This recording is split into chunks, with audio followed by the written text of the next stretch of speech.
Anatomía del amor, Ellen E. Fisher. 2. El enamoramiento, ¿por qué él? ¿Por qué ella?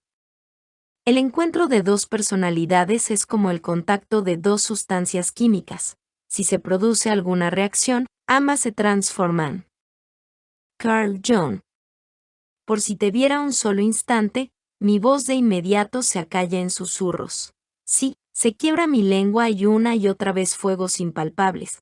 Me recorren debajo de la piel y me estremecen.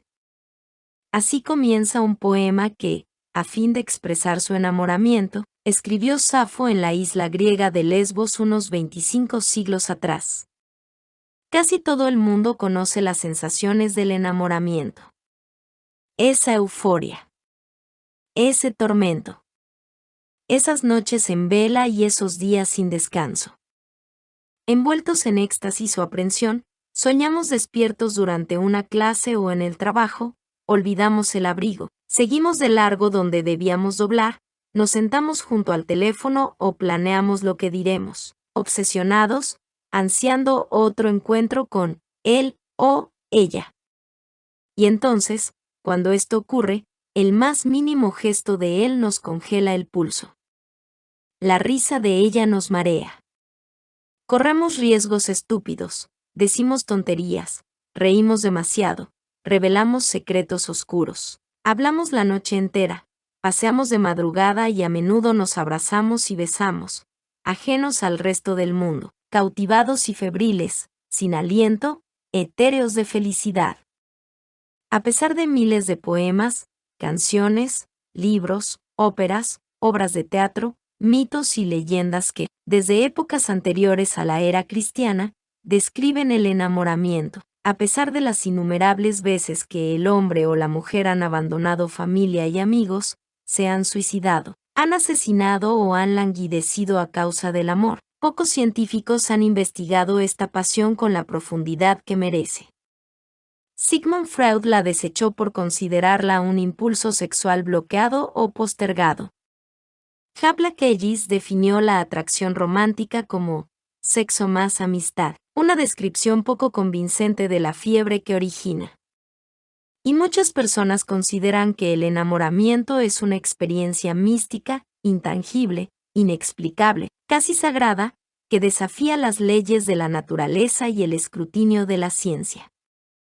Cientos de académicos y filósofos mencionan al enamoramiento al pasar. Pocos intentaron comprender esta atracción animal hacia otro ser humano. Enamorarse. Sin embargo, una elocuente disección de esta locura aparece en Love and Limerence, de la psicóloga Dorothy Tennov. A mediados de la década de los 60, Tennov preparó aproximadamente 200 enunciados sobre el amor romántico y solicitó a 400 hombres y mujeres de la Universidad de Bridgeport, Connecticut y alrededores, que anotaran si en su opinión eran verdaderas o falsas. Cientos de personas más contestaron versiones posteriores de su cuestionario. A partir de las respuestas, así como de diarios íntimos y de otros relatos personales, Tennov identificó una constelación de características comunes a la condición de enamoramiento, un estado que ella denomina limerense o amartelamiento, que algunos psiquiatras llaman atracción y que yo llamaré enamoramiento. El primer aspecto significativo de esta condición es su comienzo, el momento en que otra persona adquiere un significado especial.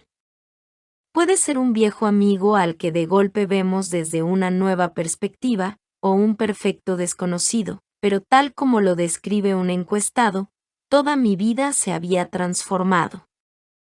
Tenía un nuevo eje y ese eje era Marilyn.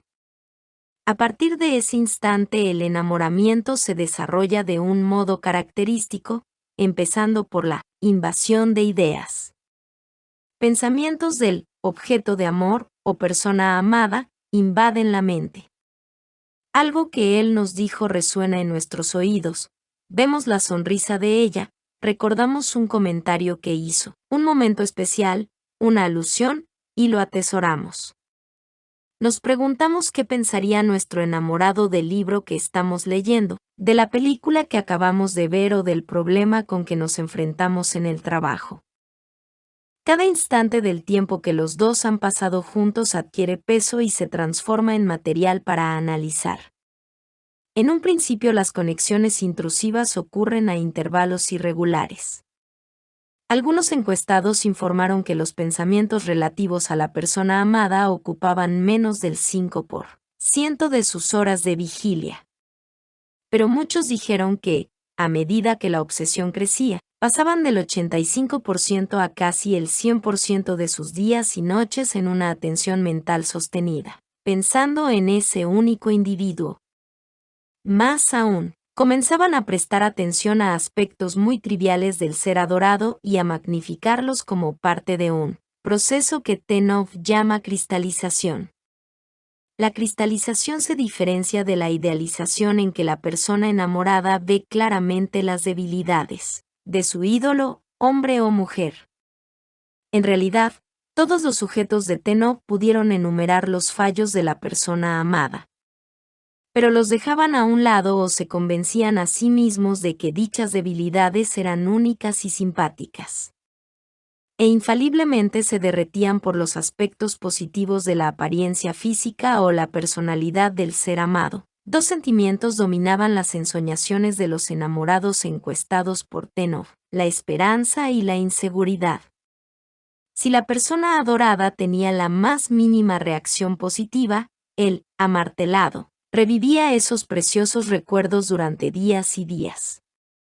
Si, en cambio, él o ella rechazaban una iniciativa del enamorado, la inseguridad podía convertirse en angustia, y el sujeto rumiaba su desgracia, ausente y apático, hasta que él o ella lograban explicar el malentendido y renovar la conquista. Resultó interesante observar que la adversidad es una clave incendiaria que siempre estimula la pasión. Subyaciendo a toda esta angustia y éxtasis estaba el miedo sin atenuantes. Un camionero de 28 años sintetizó lo que dijeron casi todos los encuestados: vivía en vilo. Era parecido a lo que llaman pánico a salir al escenario, como aparecer frente a una platea llena de gente. Me temblaban las manos cuando tocaba el timbre. Cuando la llamaba por teléfono me parecía oír el pulso en mis sienes con más fuerza que el timbre del aparato. La mayoría de los encuestados por Tennov hablaron de temblores, palidez, rubor, una debilidad generalizada y sensaciones abrumadoras de incomodidad, tartamudez, y hasta pérdida de casi todas sus facultades y capacidades básicas. Stendhal, el novelista francés del siglo XIX, describió a la perfección este sentimiento. Recordando los paseos vespertinos con su amada, escribió: cuando le daba el brazo a Leonora siempre tenía la impresión de que me iba a caer, y era preciso que pensara cómo caminar. La timidez, el miedo al rechazo, la expectativa y el ansia de lograr la reciprocidad eran otras características del enamoramiento. Sobre todo, aparecía la sensación de impotencia, la idea de que esa pasión era irracional, involuntaria, que no estaba en los planes, y que era incontrolable. Como decía un ejecutivo de algo más de 50 años que le escribió a Tennov acerca de una relación dentro del ámbito de la empresa: cada vez estoy más convencido de que esta atracción por Emily es una especie de reacción biológica, semejante a lo instintivo en el sentido de que no está sujeta a mi voluntad ni al control de la lógica. Me domina. Intento desesperadamente hacerle frente, poner límites a su influencia, canalizarla hacia el sexo, por ejemplo, negarla, disfrutarla, y sí, maldición, lograr que ella comparta mis sentimientos. A pesar de saber que Emily y yo no tenemos ninguna posibilidad de construir una vida juntos, la idea de ella me obsesiona. Parecería que el enamoramiento es una panoplia de emociones intensas que van del cielo al infierno, y que están como sujetas a un péndulo manejado por una sola persona, cuyos caprichos nos dominan en detrimento de todo lo que nos rodea, incluso del trabajo, la familia y los amigos. y este mosaico involuntario de sensaciones está solo parcialmente relacionado con el sexo. El 95% de las mujeres encuestadas por TNOV y el 91% de los hombres rechazaron la siguiente afirmación: lo mejor del amor es el sexo. ¿Por qué nos enamoramos de Ray y no de Bill, de Sue y no de Cecily? ¿Por qué él? ¿Por qué ella? El corazón tiene razones que la razón no entiende, afirmaba el filósofo Blaise Pascal. Los eruditos pueden, sin embargo, proponer algunas explicaciones, razonables, para semejante huracán de emociones. La seducción de los aromas. El enamoramiento podría desencadenarlo, en parte, uno de nuestros rasgos más primitivos, el sentido del olfato. Cada persona tiene un olor ligeramente diferente.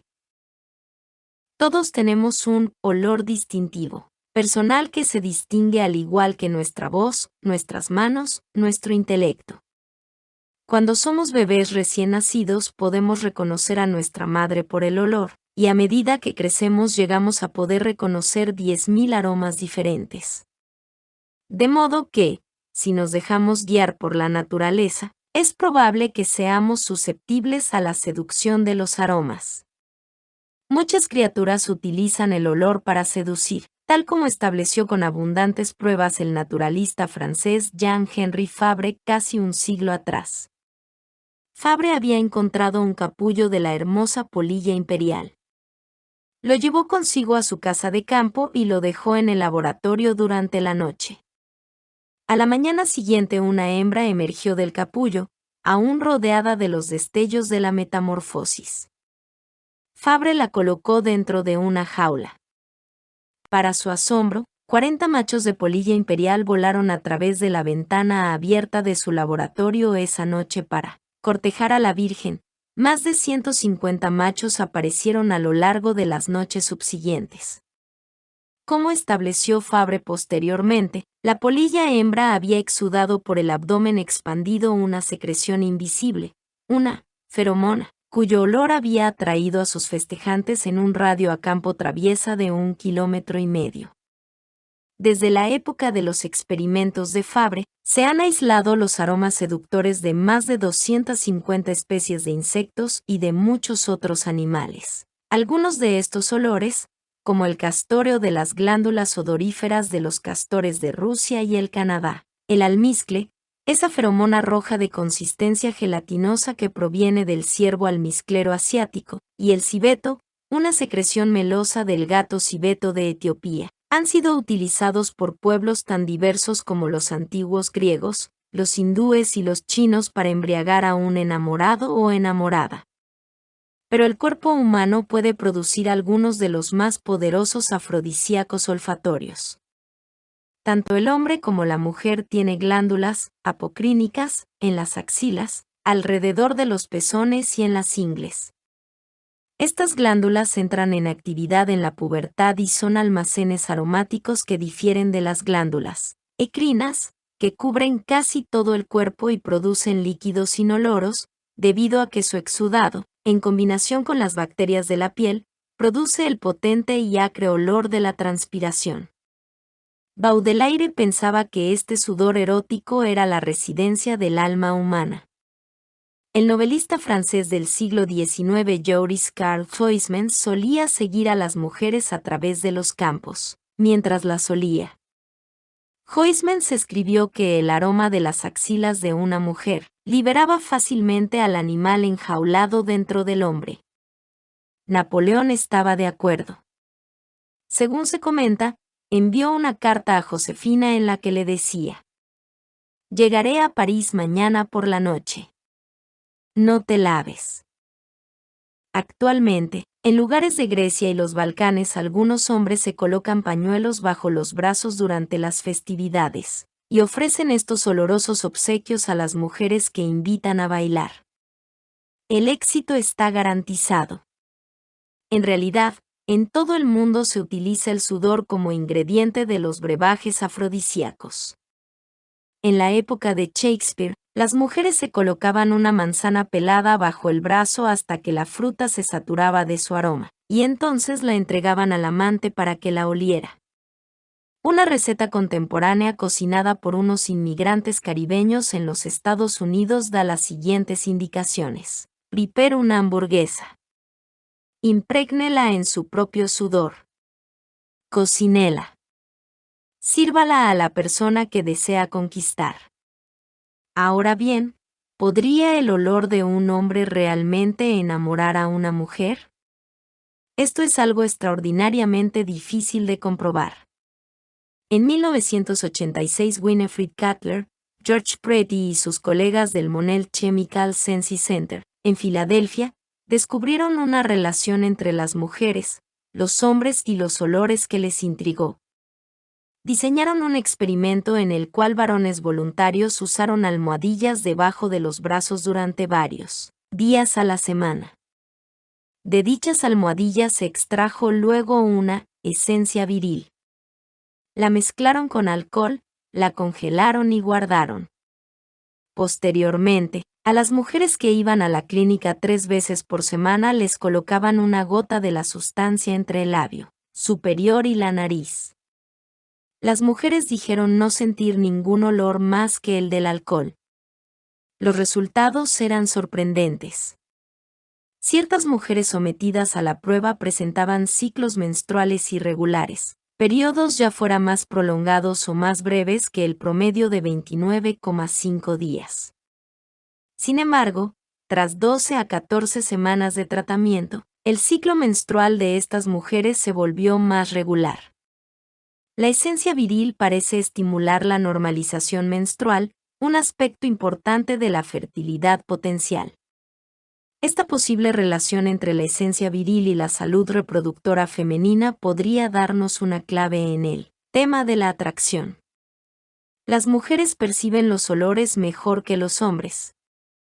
Son 100 veces más sensibles al exaltolide, un compuesto muy parecido al almizcle sexual masculino.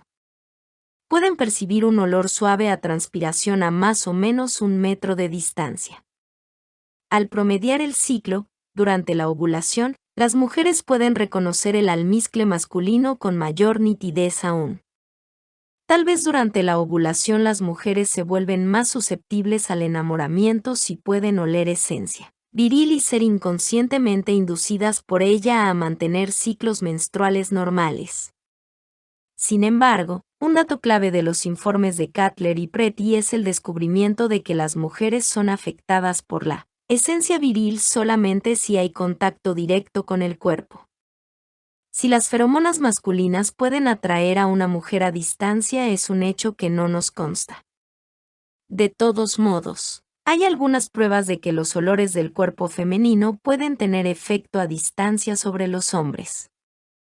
Hace más de una década que los investigadores establecieron que las compañeras de cuarto en los dormitorios universitarios y las mujeres que trabajan o viven con gran intimidad tienen ciclos menstruales sincronizados. Estos son datos especulativos. Pero entre otros animales, la sincronía del celo es causada por misiles de olor o feromonas. ¿Podría una esencia femenina causar este tipo de sincronía también en las mujeres? Para averiguarlo, Pretty, Cutler y sus colegas expusieron a 10 mujeres con ciclos normales al sudor axilar de otras mujeres. Emplearon la misma técnica. A intervalos de pocos días las mujeres recibían una gota de sudor femenino bajo la nariz.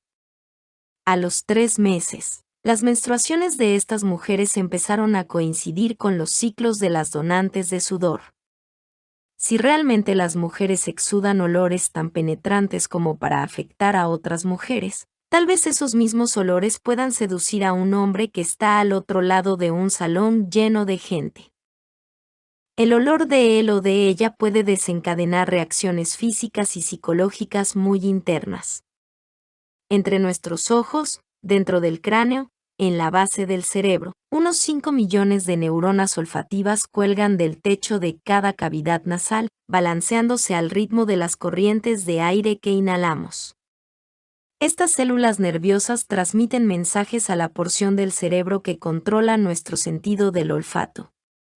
Pero también están vinculadas con el sistema límbico, un grupo de estructuras primitivas emplazadas en el centro del cerebro que gobiernan el miedo, la cólera, el odio, el éxtasis, la lujuria.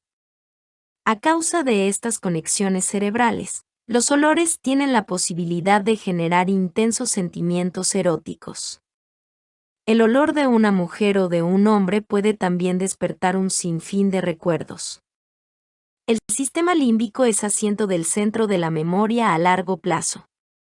Así es como uno puede recordar un olor tras varios años de no percibirlo, mientras numerosas percepciones visuales y auditivas se desvanecen en días o semanas. Hay una conmovedora referencia a este tipo de evocaciones en el poema de Kipling, Lichtenberg, en el cual dice que el olor de las acacias empapadas por la lluvia significaba para él el hogar. Sin duda todo el mundo recuerda el olor de un árbol de Navidad, del perro de la casa, hasta de un antiguo amante, y todos los sentimientos asociados a ellos. De modo que un cierto olor humano en el momento adecuado podría evocar vividos recuerdos agradables y, posiblemente, provocar ese asombroso momento inicial de adoración romántica. Pero los norteamericanos, los japoneses y mucha otra gente consideran que los olores corporales son ofensivos. Para casi todos ellos el olor de la transpiración resultará más repelente que atractivo. Algunos científicos consideran que a los japoneses los perturban los olores del cuerpo debido a su larga tradición de matrimonios negociados. Hombres y mujeres eran forzados a entrar en íntimo contacto con parejas que no les resultaban atractivas. No conozco la razón de la fobia norteamericana a los olores naturales del cuerpo. Tal vez las agencias de publicidad nos han deformado para poder vendernos productos desodorantes. Pero ciertamente nos gusta percibir en nuestra pareja los aromas fabricados para la venta. Consumimos fragantes champúes, jabones aromáticos, lociones para después de afeitarse y perfumes a precios exorbitantes. Además, todos los aromas de la comida, del aire fresco, del tabaco, y los olores de la oficina y el hogar se mezclan con nuestros olores naturales para conformar un cóctel de fragancias, una etiqueta silenciosa. Y la gente reacciona. En una encuesta reciente que realizó Fragrance Foundation, tanto hombres como mujeres opinaron que el olor es un aspecto importante del atractivo erótico y le atribuyeron una puntuación de 8,4 sobre 10. Como las polillas imperiales, los seres humanos consideran que los olores poseen atractivo sexual. Pero las opiniones culturales acerca de la transpiración varían claramente. El clima, los tipos de ropa, el acceso al baño diario, los conceptos de limpieza, la crianza y muchas otras variables culturales condicionan el gusto de las personas por los olores. Más aún, el vínculo entre las feromonas humanas y el estado de euforia y angustia al que llamamos enamoramiento sigue siendo un enigma. Sin embargo, propongo lo siguiente. Cuando el lector conoce a una persona nueva a la que considera atractiva, probablemente le gusta cómo huele, y ello contribuye a predisponerlo al idilio. Luego, una vez que el enamoramiento florece, el aroma de esa persona se convierte en un afrodisíaco, un estímulo continuo para el erotismo. Los mapas del amor. Un mecanismo más importante que lleva a los seres humanos a quedar cautivos de él o ella podría ser lo que el sexólogo John Money llama el mapa del amor de cada uno. Mucho antes de que una persona quede fijada a Rey en lugar de a Bill, a Sue en lugar de a Cecily, ha construido un mapa mental, un molde repleto de circuitos cerebrales que determinan lo que la excitará sexualmente, lo que la hará enamorarse de una persona y no de otra. Money considera que los niños desarrollan esos mapas entre los 5 y los 8 años de edad, o incluso antes, como resultado de asociaciones con miembros de su familia, con amigos, con experiencias y hechos fortuitos. Por ejemplo, de pequeña una persona se habitúa al alboroto o a la calma hogareña. al modo en que la madre presta atención, reprende o acaricia, a las bromas del padre, a su forma de caminar o a sus olores. Ciertos rasgos de personalidad de sus amigos y parientes le resultarán atractivos. Otros quedarán asociados con incidentes perturbadores. Gradualmente los recuerdos comienzan a formar un modelo dentro de su mente, un molde subliminal de lo que le produce rechazo y de lo que la atrae. A medida que esa persona crece, el mapa inconsciente toma forma y una protoimagen compuesta de la pareja ideal emerge poco a poco. Luego, en la adolescencia, cuando las pulsiones sexuales inundan la mente, esos mapas eróticos se solidifican y se vuelven bastante concretos en cuanto a detalles de la fisonomía, estructura física, raza y color del amante ideal, y mucho más del temperamento, los gustos y demás.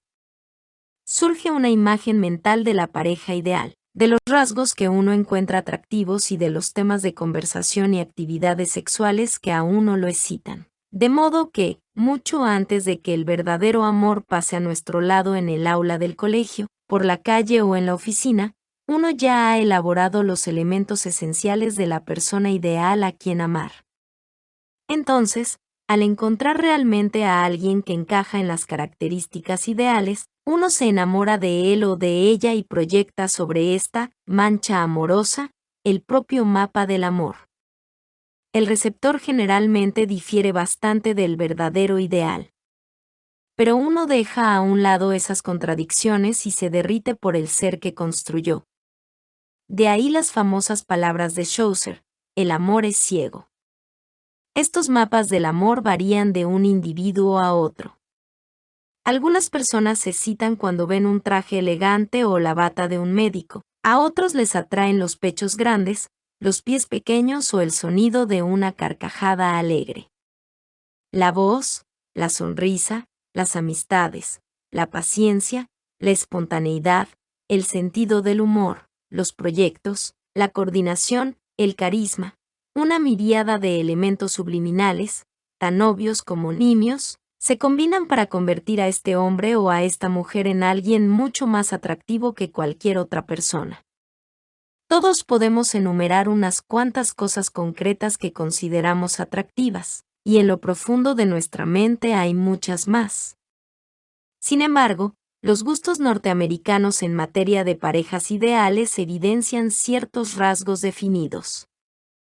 En una encuesta de la década de los 70, 1.031 estudiantes caucásicos de la Universidad de Wyoming definieron el retrato de la persona sexualmente atractiva. Sus respuestas se ajustaron a lo que cabía esperar. Los hombres tendían a preferir a las rubias de ojos azules y piel clara, mientras a las mujeres les resultaban más atractivos los hombres de piel más oscura. Pero hubo algunas sorpresas. A pocos hombres les gustaban los pechos grandes o las mujeres muy delgadas, con cuerpos de muchachito, y a casi ninguna de las mujeres le atraía los físicos masculinos muy musculosos. En realidad, ambos sexos preferían un modelo promedio. Demasiado bajos o demasiado altos, demasiado delgados o demasiado fornidos, demasiado rubios o demasiado morenos, todos los extremos eran rechazados. El modelo promedio sigue llevando ventaja. En un estudio más reciente, los psicólogos seleccionaron 32 rostros de mujeres norteamericanas, caucásicas, y por medio de computadoras extrajeron los promedios de todos sus rasgos. Luego mostraron estas imágenes compuestas a estudiantes universitarios. De 94 fotografías de rostros femeninos reales, solo 4 recibieron una puntuación más alta que los rostros inventados. Como es de suponer, el mundo no comparte los ideales sexuales de los estudiantes caucásicos de Wyoming. Cuando los europeos emigraron inicialmente a África, el pelo rubio y la piel blanca de la mayoría hizo pensar a los africanos en los albinos, considerados por ellos como repugnantes. Al tradicional nama del África meridional le gusta que los labios de la vulva cuelguen, de modo que las madres masajean con tenacidad los genitales de sus hijas pequeñas para que en la adolescencia los labios se les balanceen seductoramente. Es tradicional que las mujeres de Tonga hagan dieta para mantenerse delgadas, mientras que las mujeres siriono de Bolivia comen continuamente para mantenerse gordas. En realidad, las cosas que pueden hacerse para embellecer el cuerpo humano y suscitar el enamoramiento parecerían no tener fin. Cuellos estirados, cabezas moldeadas, dientes limados, narices perforadas, pechos con cicatrices, pieles quemadas o doradas, y tacones tan altos que casi impiden a las mujeres caminar, así como las fundas de medio metro, en color naranja calabaza, con que los indios de Nueva Guinea cubren sus penes y las barbas teñidas de púrpura de los distinguidos caballeros isabelinos. La belleza, realmente, está en los ojos del que mira. Pero en todas partes la gente se siente sexualmente atraída por determinados aspectos de los que la rodean. Sin embargo, a pesar de las marcadas diferencias en las normas de belleza y el poder de seducción, existen algunas opiniones generalmente compartidas acerca de lo que incita la pasión. Los hombres y las mujeres de todo el mundo gustan de un buen cutis. En todas partes la gente se siente atraída por lo que consideran que es una persona limpia. Casi en general los hombres prefieren a las mujeres rollizas y de caderas anchas en lugar de a las delgadas. El aspecto físico es importante. El dinero también. De un estudio con 37 personas de 33 países, el psicólogo David Bass infirió una diferencia marcada en las preferencias sexuales de hombres y mujeres. Tanto a los zulúes de las zonas rurales como a los brasileños de las grandes ciudades les gustan las mujeres jóvenes, hermosas y dinámicas, mientras que a las mujeres les atraen los hombres con un patrimonio, propiedades o dinero en efectivo. Las norteamericanas no son ninguna excepción. A las adolescentes les gustan los muchachos con automóviles lujosos, y las mujeres mayores prefieren a los hombres que tengan su propia casa, tierras, barcos u otros bienes costosos.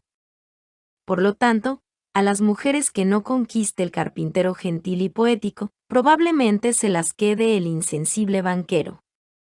Estos gustos masculinos/diagonal femeninos probablemente sean innatos. Al macho le conviene genéticamente enamorarse de una mujer que le dará hijos sanos. Una mujer joven, de piel clara y ojos brillantes, con pelo reluciente, dientes blancos, un cuerpo suave y una personalidad vivaz es una mujer sana, con la vitalidad que necesita el futuro genético del hombre. Para las mujeres, el patrimonio indica poder, prestigio, éxito y la capacidad de satisfacer sus necesidades. Y la mujer tiene buenas razones para que esto le importe. Le conviene biológicamente ser conquistada por un hombre que la ayudará a mantener a sus hijos. Como lo resumió Mantan, el ensayista francés del siglo XVI, no nos casamos por nosotros mismos, no importa lo que digamos, nos casamos tanto o más por nuestra posteridad. La persecución. Pero que no falte el misterio. Una cierta falta de familiaridad resulta esencial en el enamoramiento. Casi nunca las personas son cautivadas por alguien que conocen muy bien, como lo ilustra claramente un clásico estudio llevado a cabo en un kibutz de Israel. Allí los niños eran ubicados en grupos de pares durante las horas del día en que sus padres trabajaban. Era frecuente que antes de cumplir los 10 años estos niños se iniciaran en el juego sexual, pero al acercarse a la adolescencia tanto varones como niñas se inhibían y se ponían tensos en presencia unos de otros. Luego, ya en la adolescencia, desarrollaron fuertes vínculos fraternales. Sin embargo, casi ninguno de ellos se casó con un compañero de aquel grupo de pares.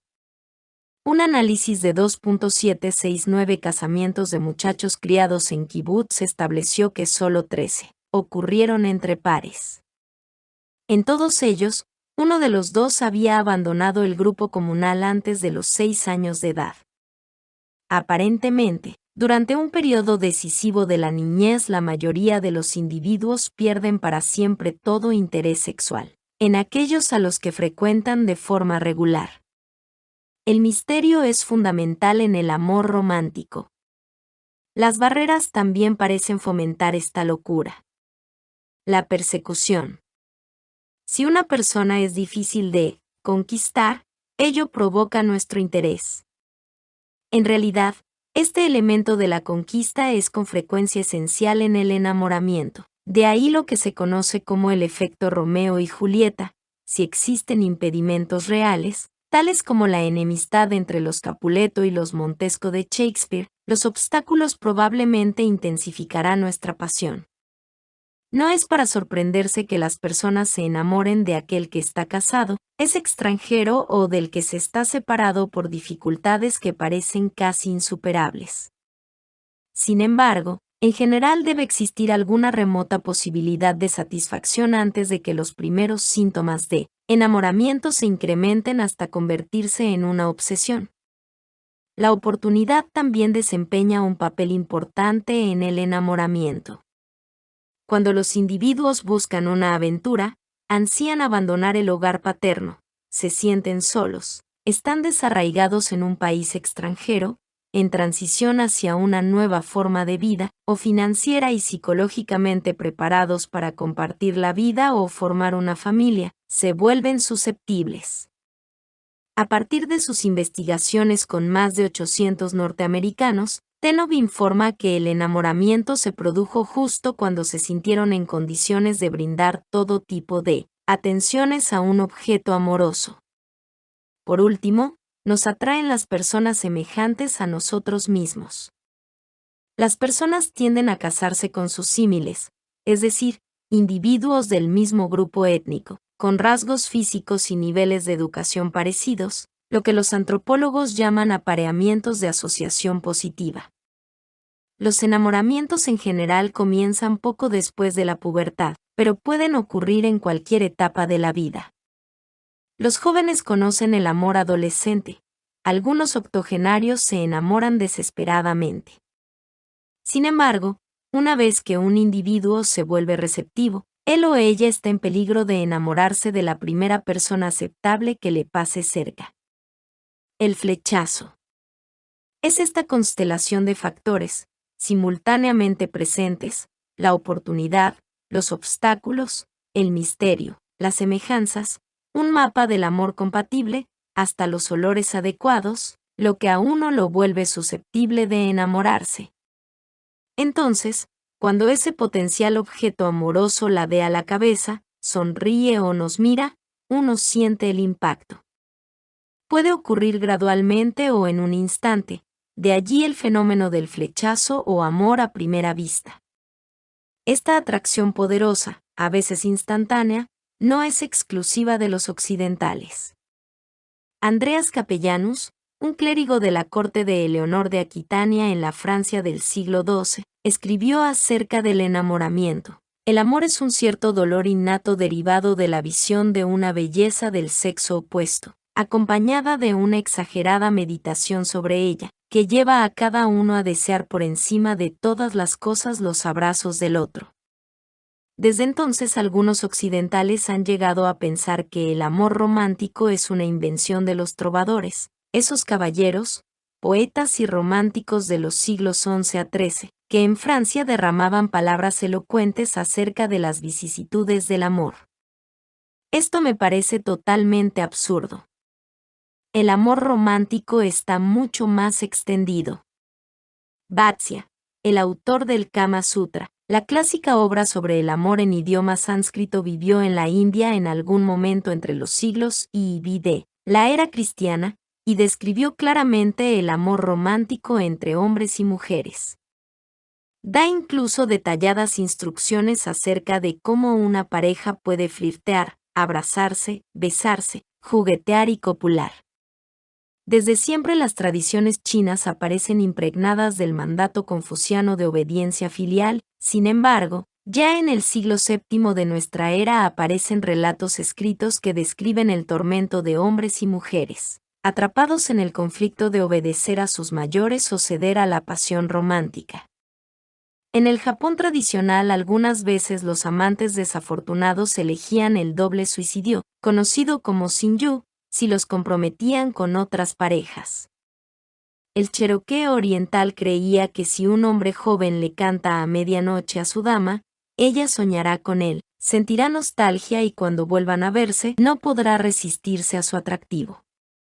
Las jóvenes yukagir, del noreste de Siberia, escribían cartas de amor en la corteza del abedul. En Bali los hombres creían que una mujer se enamoraría de aquel que le diera a comer un determinado tipo de hoja sobre la cual se hubiese dibujado la imagen de un dios, dotado con un gran pene. Aún los pueblos que reniegan del concepto de amor o de la condición de enamorado, actúan de modo contradictorio.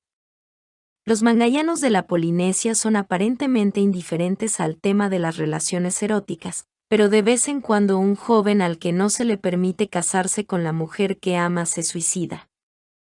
Los Bembem, de las zonas montañosas de Nueva Guinea, tampoco admiten conocer esta pasión, pero de pronto una muchacha se niega a casarse con el hombre elegido por su padre y huye con el hombre del que está realmente enamorada. Los Tip de África, que no tienen un concepto formal del idilio, llaman a esta pasión locura. Las historias de amor, los mitos, leyendas, poemas, canciones, manuales de instrucciones, las pociones afrodisíacas y los amuletos, las peleas de enamorados, los lugares de encuentros secretos, las fugas y los suicidios son parte de la vida en las sociedades tradicionales de todo el mundo. Más aún, en una encuesta realizada en 168 culturas, los antropólogos William Jankowiak y Edward Fisher descubrieron pruebas directas de la existencia del amor romántico en el 87% de esos pueblos tan diferentes. Esta locura, este amartelamiento, esta atracción, este enamoramiento, este éxtasis dejado con mucha frecuencia de lado por los científicos, debe de ser un rasgo humano universal. Es bien posible que el enamoramiento tampoco sea un fenómeno exclusivamente humano. Lo que primero me hizo sospechar esto fue la historia antropológica de una gorila de nombre Toto, criada en los Estados Unidos. Toto entraba regularmente en celo en el medio de su ciclo menstrual, estado que se prolongaba unos 3 días. Al parecer también se enamoraba de los varones humanos. Un mes era el jardinero y al siguiente el chofer o el mayordomo, a los que miraba con inconfundibles ojos de amor. Al aparearse, los leones expresan una gran ternura mutua durante el periodo de celo de la hembra. Las jirafas se acarician dulcemente antes de aparearse. Los babuinos, los chimpancés y otros primates más altos en la escala evidencian clara preferencia por un individuo respecto de otro, y son amistades que perduran más allá del periodo en que la hembra está sexualmente receptiva. Y una hembra y un macho de elefantes pasarán horas juntos durante el celo de la hembra, frecuentemente dándose golpecitos con las trompas. Muchos animales se palmean, restriegan sus hocicos, se arrullan y se miran a los ojos con cariño durante la conquista. Sin embargo, la historia más notable de un posible enamoramiento fuera de la especie humana es una de la que se presentó un informe en 1988. Los periódicos publicaron la noticia de un alce que parecía haberse enamorado de una vaca en Vermont, Estados Unidos. El herbívoro hechizado siguió a la hembra de sus sueños durante 76 días antes de darse por vencido en sus señales y embestidas amorosas. Esa angustia, esa euforia del enamoramiento, parece golpear no solo a la humanidad. Flechazo. Amor a primera vista. ¿Podría provenir de la naturaleza esta capacidad humana de adorar a otro a los pocos segundos de conocerlo? Creo que sí. En realidad, el flechazo podría cumplir una esencial función adaptativa entre los animales. Durante la temporada de apareamiento, la ardilla hembra, por ejemplo, necesita procrear. No le conviene copular con un puercoespín. Pero si ve pasar una saludable ardilla macho, no debería perder tiempo. Debería evaluarlo, y si lo encuentra aceptable, haría bien en aprovechar la oportunidad de copular. Quizá el amor a primera vista no sea más que una tendencia innata de muchas criaturas, que surgió para estimular el proceso de apareamiento. Entonces, lo que entre nuestros antepasados humanos era una atracción animal evolucionó hasta transformarse en el enamoramiento instantáneo. Pero, ¿cómo creó realmente la naturaleza esa sensación física del enamoramiento? ¿Qué es eso que llamamos amor? La química del amor. Es probable que la gente empezara a hablar de la atracción hace más de 1 millón de años, mientras se echaban a orillas de los ríos africanos para descansar y contemplar el cielo. Pensadores más modernos propusieron interpretaciones ingeniosas de esta fiebre. W. H. Auden comparó el deseo sexual con una intolerable comezón neuronal. H. L. Mencken la describió de otra manera al decir: estar enamorado es simplemente un estado de anestesia de los sentidos. Ambos intuyeron que ocurre algo físico a nivel cerebral, anticipándose así a lo que podría ser el asombroso descubrimiento de una química del amor. La violenta perturbación emocional que llamamos enamoramiento o atracción podría iniciarse en una pequeña molécula llamada feniletilamina o FEA. Conocida como la amina excitante, la FEA es una sustancia localizada en el cerebro que provoca sensaciones de exaltación, alegría y euforia. Pero a fin de comprender exactamente cómo podría contribuir la FEA a la atracción es necesario saber un poco. ¿Qué es lo que tenemos dentro de la cabeza? El cerebro humano tiene aproximadamente el tamaño de un pomelo y pesa más o menos 1,5 kilos. El volumen promedio es de unos 1.400 centímetros cúbicos. Es unas 3 veces más grande que el de nuestros parientes más cercanos, los chimpancés y los gorilas, cuyo volumen promedio va de los 400 a los 500 centímetros cúbicos, respectivamente. En la década de los 70, el investigador del sistema nervioso Paul MacLean postuló que el cerebro está dividido en 3 secciones generales. En realidad, el tema es bastante más complejo, pero la perspectiva de MacLean aún resulta útil como panorama general. La sección más primitiva rodea el bulbo terminal en el extremo de la espina dorsal. Esta área, que bien merece su reputación de cerebro de reptil, gobierna nuestras conductas instintivas, por ejemplo, la agresividad, el territorialismo, los rituales y el establecimiento de las jerarquías sociales. Es probable que sea esta parte del cerebro la que usamos cuando, durante el flirteo, instintivamente, nos pavoneamos, acomodamos la postura y coqueteamos.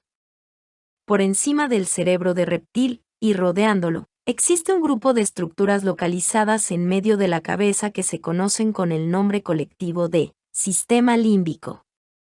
Tal como ya mencionamos, dichas estructuras gobiernan las emociones básicas: el miedo, la cólera, la alegría, la tristeza, la repugnancia, el amor y el odio.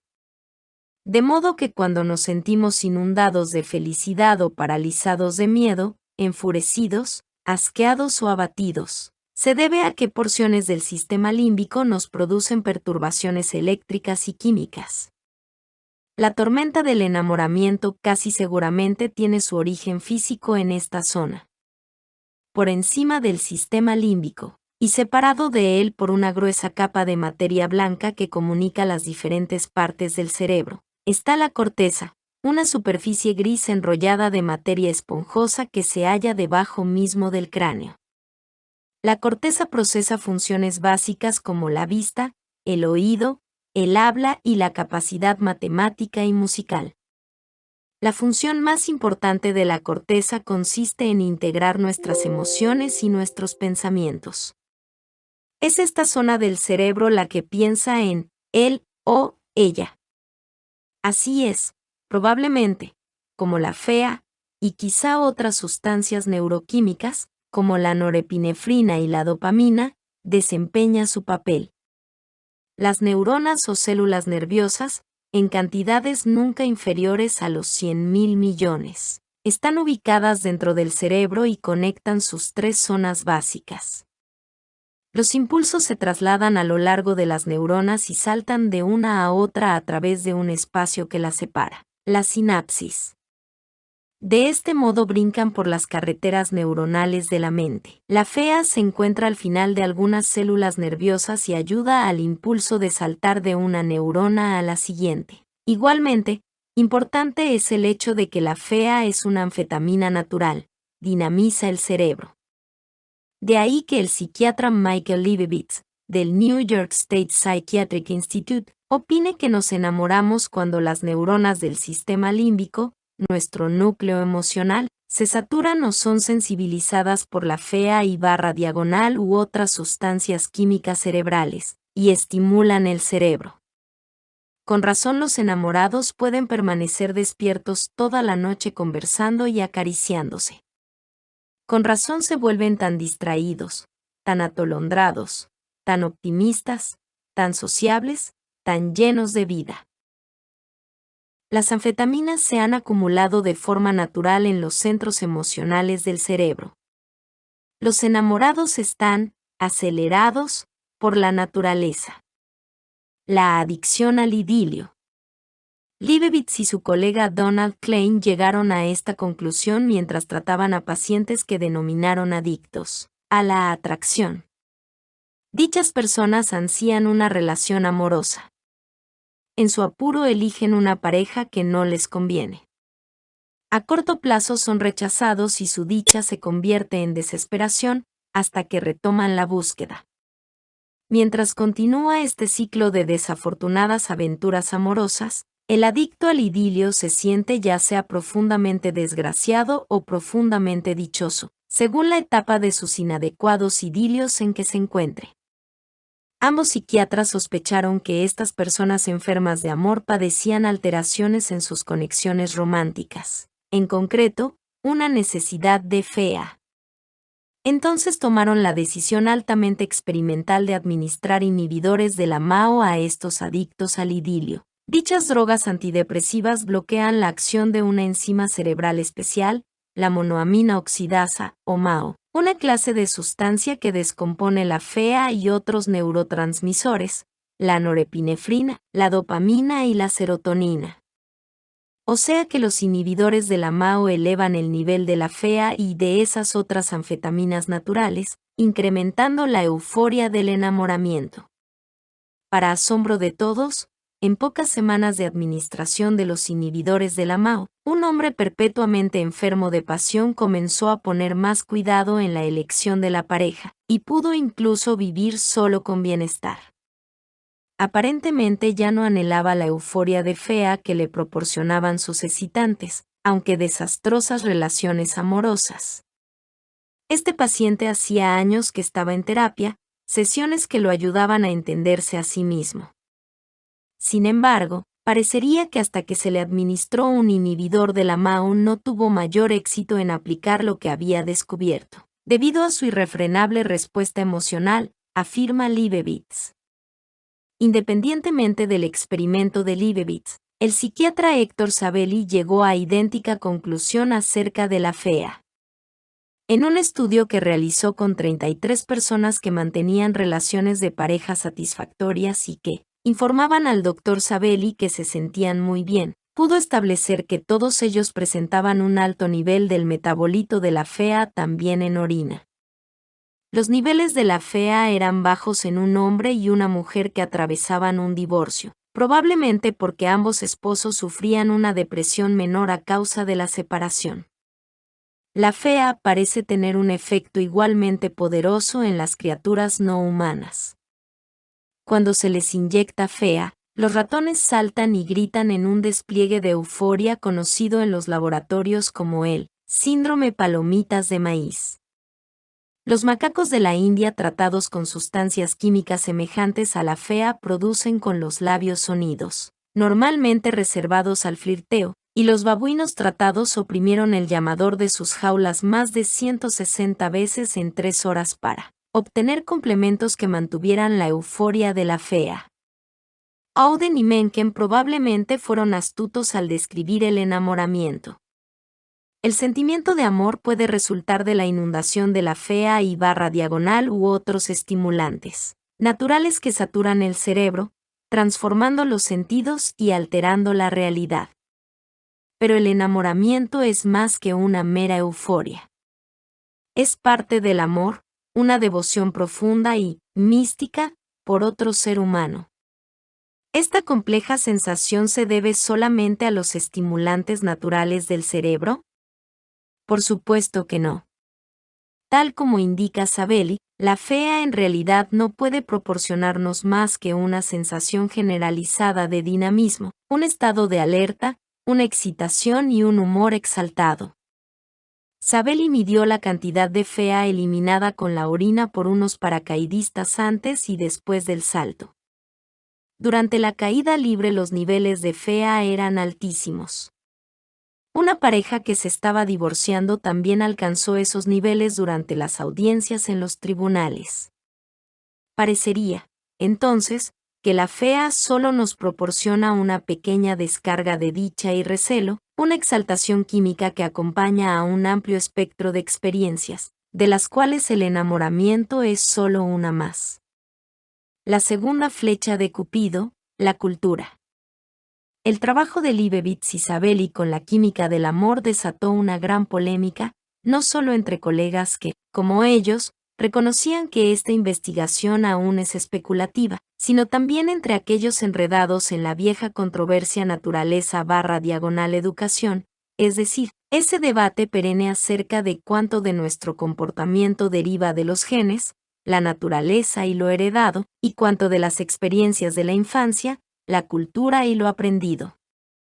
De modo que a estas alturas quisiera subrayar un concepto fundamental.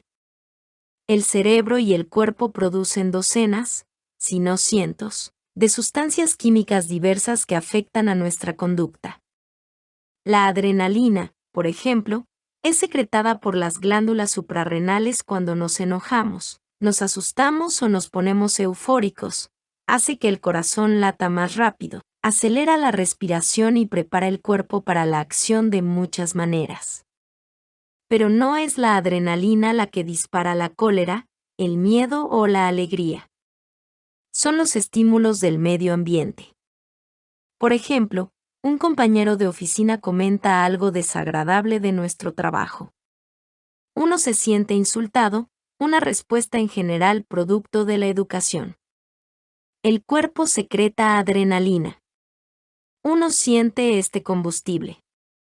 Y entonces la mente, culturalmente condicionada, convierte esta energía natural en furia, en lugar de en miedo o alegría.